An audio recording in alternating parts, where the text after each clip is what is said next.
आज की जो मेरी सच्ची स्टोरी है आप लोगों के जो समक्ष में रखने जा रहा हूँ, दरअसल ये पौड़ी गढ़वाल से आई है और काफ़ी दिन हो गए हैं इनको दी हुई स्टोरी। मेरे को दरअसल समय नहीं मिल पा रहा था, मैं इस वजह से स्टोरी नहीं डाल पाया।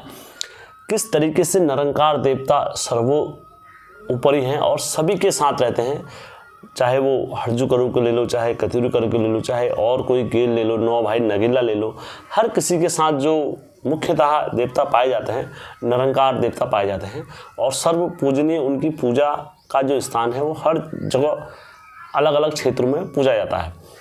कई जगह उनको विष्णु अवतारी बोला जाता है, कई जगह उनको जो बोला जाता है वो महादेव के अवतारी बोले जाते हैं।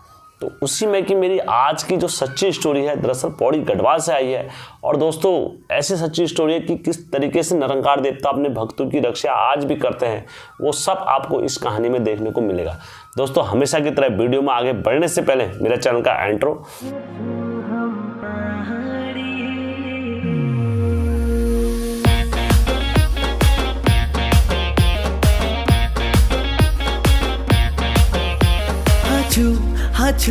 हाचू हम पहाड़ी बिरकारा बजरंगी, हर हर हर हर हर हर हर महादेव। आप सभी के परिवार के ऊपर महादेव की कृपा और बजरंग बली का आशीर्वाद हमेशा बने रहने चाहिए। दोस्तों जो आज आप लोगों के समक्ष में जो कहानी रखने जा रहा हूँ कि किस तरीके से निरंकार देवता अपने भक्तों की रक्षा आज कलयुग में भी करते हैं हर जगह, क्योंकि जो इनने मुझे आधार दिया है, इनने मुझे महादेव के स्वरूप में निरंकार देवता का आकार दिया हुआ है, तो मैं कहानी उसी प्रकार से आपके समक्ष रखूँगा। निरंकार देवता का कोई आकार नहीं बोला जाता है, कोई इनका रूप और कोई इनका स्वरूप नहीं बोला जाता कि इस स्वरूप में रह के इनकी पूजा कर दो।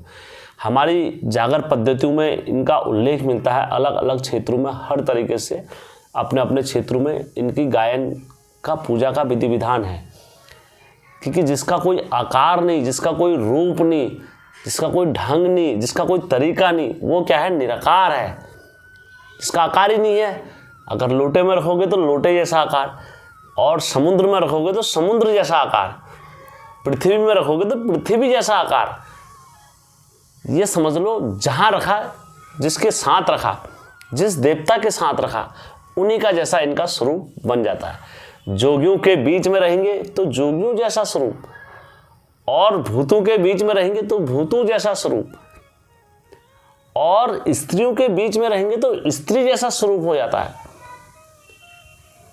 हर किसी के साथ जो ढल सके तो उसे क्या बोलते हैं, निराकार बोलते हैं, जिसका कोई आकार ही नहीं है। हर क्षेत्र को, हर रूप को, हर विधि को वो अपने अंदर ग्रहण कर लेते हैं, तो इसी को बोलते हैं निराकार।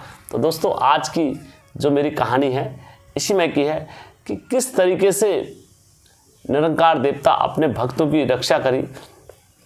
जो मैं इसमें नाम रखूँगा ये सारे काल्पनिक रहेंगे, और जिनके माध्यम से मेरे पर कहानी आई, मैं पहले उनका भी कोटि कोटि धन्यवाद करना चाहूँगा कि अपने कुल इष्टों का प्रचार करने के लिए वो लगातार दिन रात मेहनत करते रहते हैं और मेरे से जुड़े हैं। हमारे टेलीग्राम लिंक पर भी लगातार मेरे से संपर्क करा जाता है, लेकिन मैं अपनी व्यस्तता के कारण नहीं दे पाता हूं समय में। उन सबसे माफ़ी चाहूँगा, क्योंकि दोस्तों मैं ड्यूटी वाला आदमी हूं, मुझे ड्यूटी भी करनी होती है। तो दोस्तों मैं कहानी में आगे बढ़ने से पहले उन सब के काल्पनिक नाम चिन्हित कर देता हूं, जो फिर उनके नाम से उन्हें संबोधित करेंगे। एक लड़का था जिनका नाम मनोज रख देते हैं, और उनकी पत्नी रेखा रख देते हैं।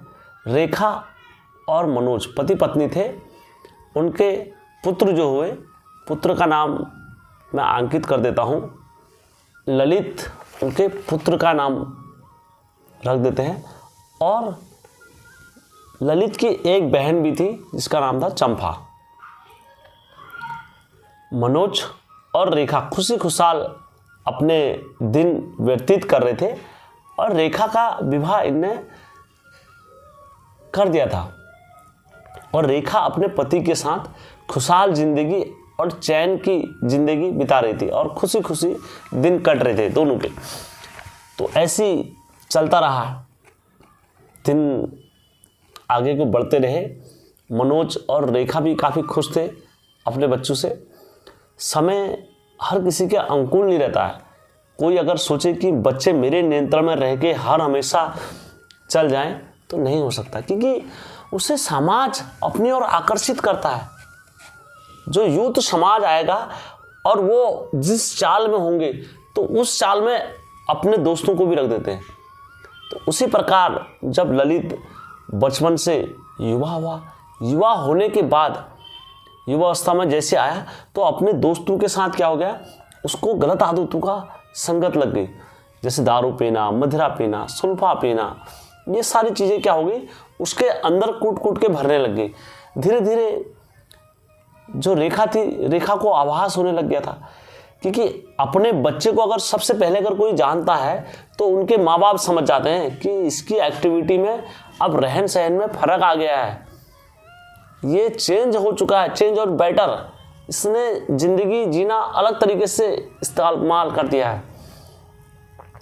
तो इसी प्रकार से जब समय आगे बढ़ता रहा तेज़ी से, तो जो रेखा थी, रेखा को क्या होने लग गया, अपने पुत्र के मुख से शराब की महक आने लग गई दिन दहाड़े। तो रेखा ने अपने पुत्र को कई बार समझाया, बेटा ये गलत चीज़ है, गलत संगत मत करो और गलत आदतों में मत जाओ, तुम्हें आगे बहुत सारी चीज़ें करनी। हमारा एक लौता पुत्र है और तुम ही अगर ऐसे करोगे तो बेटा हमारा बुढ़ापे में क्या होगा।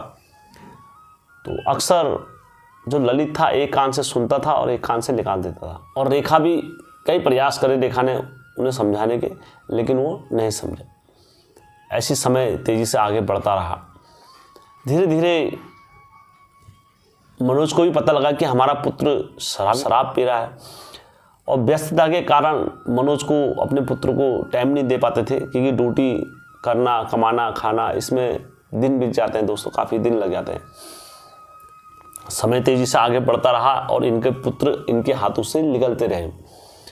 अब मनोज क्या करता था, अपने पिताजी के पैसे ले आता था और अपने दोस्तों यारों में पिलाता था दारू। ऐसे करते करते पिताजी ने क्या करा, जो पैसे लुकाने का स्थान था वो चेंज कर दिया और अपनी पत्नी से कहा कि मेरे पैसे गायब हो रहे हैं, तो आप इसे क्या कर दो, अच्छे से संभाल के रखा करो लॉकर में, ताकि हमारे बच्चे वगैरह गलत संगत में ना पिए, ताकि हमारे बच्चे गलत संगत में ना पड़े। अब जो दोस्त थे उनको तो पीने की आदत पड़ गई थी फिर की, और ललित था, ललित को भी आदत पड़ गई थी। ऐसे करते करते अब रोज दोस्त कहते थे इससे दारू ला, दारू ला, दारू ला। अब इसके पास पैसे नहीं रहते थे, दोस्त इधर उधर से चलो एक दिन कर दिया, 2 दिन कर दिया, लेकिन अब दोस्त रोज कहते थे दारू लाओ भैया, दारू पिलाया हमको, दारू पिला, दारू पिला। तब अंततः क्या करा इन दोस्तों ने, जब उसके पास पैसे नहीं रहे तो एक दिन क्या करा, इनने रणनीति बनाई। इन्होंने कहा बगल में ही वहाँ से कुछ दूरी पे शमशान था, इन्होंने कहा शमशान से दारू लाएंगे और इस साले को दारू पिला देंगे, तब पता लगेगा इसे क्या होता है क्या नहीं होता है। तो बगल में शमशान में एक ने पूजा वगैरह दी हुई थी, तो वहाँ पर दारू और कुछ मिठाइयाँ वहाँ पर रखी हुई थी। तो इनने क्या करा, दारू और मिठाई लेकर आ गए शमशान में से पूजा वाली। जब पूजा वाली दारू लेकर आ गए और जो बकरा था, बकरे के टांग वगैरह कुछ ऐसी आधा जो होते पूजा देने वाले वो ले जाते हैं, बाकी थोड़ा बहुत सामान लेके आ जाते हैं इधर को। तो ये लेके आ गए सारा सामान। तो इन्होंने क्या करा, वो इन्होंने कहा यार हम तो खाना खा के आ गए, तेरे लिए ये लेकर आ रखे हैं, एक बकरे के टांग लेकर आ रखे हैं और ये दारू है, ये मिठाई है, तो इसको ग्रहण कर ले, खा ले बेटा आराम से, क्योंकि हमने खा लिया, हमने तो बहुत पी लिया, तेरे लिए बची थी, 4-5 पैक हैं, तो इसे पी लेना। तो उसे 2-3 पैक तो वहाँ खिला दिए मिठाई के साथ, और बाकी जो टांग वगैरह थी उसकी उन्होंने कहा होटल में दिया। उन्होंने कहा इसके बदले तो मेरे को ये दे दो मीट बना हुआ 1 कटोरी। तो उनने जो मीट के साथ दारू वगैरह पी अपना, और उसके बाद ये घर को चल दिए और वो अपने घर को चल गए। वो जानते थे अब आएगा मज़ा, क्योंकि अब इसने शमशान की चीज़ खाई है, अब देखेंगे साला कैसे नहीं करता है हमारे लिए। तो धीरे धीरे रात में वो सो गया ललित रात्रि में, और रात्रि के जैसी 12 बजे, तो रात्रि के 12 बजे चारों ओर सन्नाटा, कहीं से कोई आवाज़ नहीं। ऐसा लग रहा था मानो कोई अगर थोड़ा सा भी चूं आवाज़ करेगा तो इनको क्या हो जाएगा, आभास हो जाएगा। तो घनघोर अंधेरा, लाइट बंद पूरी सारी, और इनको किसी का होने का आभास होने लग गया। बढ़ते हुए कदम इनकी ओर को आकर्षित हो रहे हैं। एक बड़ा ही भयानक आदमी और ऐसे कदम रखा है दबे पांव से, चाप चाप चाप, और ये जैसी ही अपना मुख खोलते तो इनको क्या कर दिया, तुरंत दबा दिया वहीं बिस्तर में। इनकी पूरी चीख निकल गई। पहले तो इन्होंने अपने हाथ पांव छटपटाए बहुत जोर जोर से, कोई है मुझे बचाओ, कोई है मुझे बचाओ। ये सपनों में कह रहे हैं ऐसा, कोई है मुझे बचाओ, कोई माइका लाल है मुझे बचाओ। जब पसीने पसीने खूब निकल गए तो अंततः इन्होंने जोर से क्या नाम कहते हैं, क्या छुट्टी इनकी, फिर ये चिल्लाने लगे खूब जोर जोर से, मम्मी पापा, इतनी जोर से चिल्लाइए। और इनकी मम्मी पापा तुरंत उठ के आए इनके बिस्तर में। क्या हुआ उन्होंने कहा, मम्मी पापा मेरे को यहाँ पर ऐसा हुआ, मेरे को अभी मैंने आते हुए देखा किसी को और मेरे को डर लग रही है, अब मैं क्या करूँ। तो फिर इन्हें लाइट खोली। लाइट खोलने के बाद मम्मी पापा में इनके वहीं सोए। वहीं सोने के बाद इन्होंने कहा यार ये क्या हो रहा है। और फिर उनकी क्या हो गई, आदत सारी चेंज हो गई। अब क्या हो गया, अब उनका कहीं जाने को मन नहीं कर रहा है। उनका मन कहाँ कर रहा है, शमशान में जाने को ही कर रहा है। और सुबह उठ रहे हैं और शमशान की ओर को चल दे रहे हैं। तो ऐसे करते करते अब इनकी माता ने कहा यार आप तो ये दारू हारू नहीं, ये शमशान को जाने का धुन लग रही है, इसको क्या हो गया क्या नहीं हुआ। तो ऐसे करते करते इन्होंने काफ़ी प्रयास करा उसे रोकने का, लेकिन वो नहीं रुकता था। और जो चीज़ की जिद्द पकड़ता था तो वो चीज़ की जिद्द पकड़ ही लेता था, फिर उसकी जिद्दें नहीं रुकती थी। काफ़ी रोकने का जब इन्होंने प्रयास करा, नहीं रुका, तो जो इनकी बहन थी, तो इनकी बहन का बर्थडे था घर पे। तो इनकी बहन ने इनको अपने मम्मी पापा को बुलाया, मम्मी पापा आप बर्थडे में आ जाओ, हमारे घर में बर्थडे है, आप बर्थडे बनाएंगे, यही बर्थडे सेलिब्रेट करेंगे।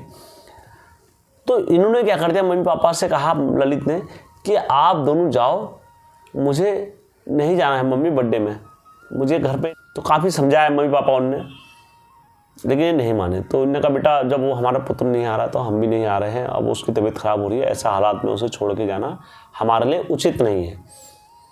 तो ये भी उचित नहीं समझा। तो इनके जो पति थे और जो उनकी लड़की थी, तो उन्होंने कहा मम्मी आप बेफिक्र रहो, शाम को हम केक काटने के बाद हम आपके वहीं आ जाएंगे घर में।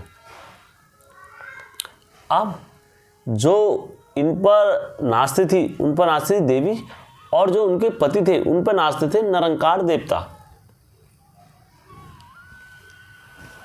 अब जब ये बात इनके समक्ष रखी गई कि हम आ रहे हैं, तो कहीं ना कहीं उनके अंदर का भीतर का जो डर था वो ज़्यादा जागरूक हो गया, क्योंकि वो समझता था कि अब घर में कौन आने वाले हैं, जिन पर निरंकार देवता नाचते हैं, स्वयं मामू आने वाले हैं घर में। तो ऐसे हालात में उनके मन में घबराहट और बेचैनी होने लगी। वो कहने लगी मम्मी मैं घर छोड़ के जा रहा हूँ, मुझे कहीं और काम पड़ गया, मैं जा रहा हूँ। तो मम्मी और ने कहा दीदी जीजा जी आ रहे हैं, तेरे दीदी जीजा जी जब आ जाएंगे तो उसके बाद बेटा तू चले जाना है यहाँ से। उन्होंने कहा नहीं मम्मी मुझे जाना है और मैं कहीं भी अभी मैं जाता हूँ, फिर बाद में भले ही आ जाऊँगा। तो इतनी बात जो उनके समक्ष रखने के बाद उन्होंने क्या करा, उनके दीदी और जिया जी क्या करे, वहाँ आ गए, पहुँच गए। रात्रि का ऐसी टाइम होगा 8 साढ़े 8 के बीच वो वहाँ पहुँच गए। हमने मम्मी पापा से और ससुर जी से मिलने के बाद बैठे, और जैसी उन्होंने ललित को देखा तुरंत, तो उनके अंदर इतनी तेज किरणें आने लग गई, इतनी तेज किरणें आने लग गई कि वो अपने आप को रोक ही नहीं पाए। रोकने का प्रयास करा, रोक ही नहीं पाए। रोकने का कितना प्रयास करा और रोक ही नहीं पाए। और तुरंत उसे देखते कह दिया अरे तू यहाँ कैसे आ गया, तू इस घर में कैसे पहुंच गया, तू अंदर कैसे पहुंचा, क्या तुझे पता नहीं है यहाँ देवतू का वास है और तू जानबूझ के इस घर में आ गया। तो वो जैसी था वो ललित ने क्या करा, उन्होंने कहा तुरंत उसने हाथ जोड़ दिया। उन्होंने कहा मेरे को माफ़ कर दो, मुझे गलती हो गई। तब नाचे निरंकार देवता ने कहा तुम मुझे जानता नहीं है, मैं मामू निरंकार देवता हूँ, है सब देव मेरे अगवानी में नाचते हैं, 9 भाई नगेला मेरे साथ चलते हैं, 9 भाई नारसिंह मेरे साथ चलते हैं, सब मेरे साथ चलने वाले देवता होते हैं उच्च कोटि के, और तू यहाँ इनके घर में और इनके बच्चे पर अपना डेरा डाले बैठा है। तुझे अभी पता नहीं है तू किसके समक्ष बैठा है। तो वो जो भी था लड़का ललित ने तुरंत हाथ जोड़ते उन्होंने कहा, मुझसे गलती हो गई है और मैं अब ये घर छोड़ के चले जाऊंगा। और तुरंत वहाँ से देवी माता भी आ गई नाचते हुए, उनकी जो लड़की भी नाचती थी, देवी भी नाचते हुए आ गई। देवी ने भी कहा, बेटा तू तो गलत घर में आ गया, तुझे इतना पता नहीं है कि तू कहाँ घर बैठा है। तो उन्होंने देवी के सामने भी हाथ जोड़े, उन्होंने कहा, माता मुझसे माफ़ कर दो और आगे से मैं ऐसी गलती नहीं करूँगा और जो कुछ भी गलती हुई है हमें माफ़ कर दो। फिर निरंकार देवता ने कहा, मेरे साथ दुस्तला अम्मा, मैं कैलाश का रहने वाला हूँ, पार्वती मेरे साथ में रहती है, तूने मुझे छोटा मोटा देव समझ रखा है क्या? तब कहता, नहीं प्रभु मुझे माफ़ कर दो और जो कुछ भी गलती हुई है मैं इसके लिए क्षमा प्रार्थी हूँ और आगे से मैं ऐसा यहाँ पर कोई डरावना और कोई कृत्य नहीं करूँगा।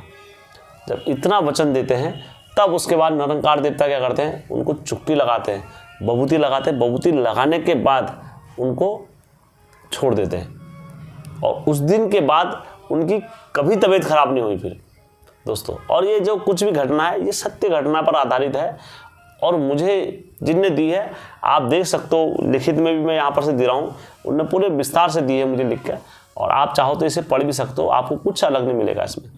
तो दोस्तों हमेशा की तरह ऐसी सच्ची कहानियाँ और सच्ची स्टोरियाँ देखने के लिए मेरे चैनल के साथ बने रहना और आपके समक्ष मैं ऐसी सच्ची स्टोरियाँ लेके आता रहूँगा।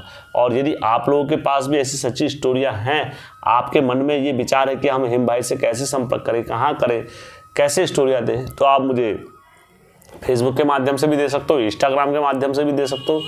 आप हेमचू पहाड़ी कहीं पर भी सर्च करोगे तो आपके समक्ष मेरा चैनल आ जाएगा दोस्तों। तो ऐसी सच्ची स्टोरियाँ देखने के लिए मेरे चैनल को लाइक, सब्सक्राइब और शेयर ज़रूर करें दोस्तों। सब्सक्राइब करने में 1 सेकंड से भी कम लगता है और आपके पास बेल आइकन की घंटी अगर ऑन करोगे तो जो कुछ भी मैं वीडियो बनाऊंगा तो आपके पास सबसे पहले नोटिफिकेशन आ जाएगा।